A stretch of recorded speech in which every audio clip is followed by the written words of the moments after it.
My dad glared at me. "Nathan, now is not the time for this. Point the goddamn gun and get ready to shoot." I aimed the gun at the door, trying to find the spot where the howling was coming from. The door was strong, but it wasn't indestructible. The creature burst through the door, and I pulled the trigger in a moment of terrified panic. My dad knelt down and brought his machete down on the abomination's head. The howling ceased, and my mom rushed forward with a tarp to cover the spot where the door was destroyed. "Honey, are you okay?" My mom asked for the second time that night. She came up to me and kissed my cheeks, as if to make sure I was still there.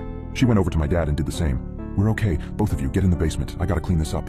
I asked, "Basement? Why the basement?" Everything was going by at the speed of light, and I couldn't help but question everything that was happening at the moment. "Let's just get in the basement. Your father needs to clean up," my mom said, grabbing my arm and pulling me to the basement. We sat on the couch down there for what seemed like hours before my dad came in and put the machete up. He sat on the chair in front of us with an exhausted sigh.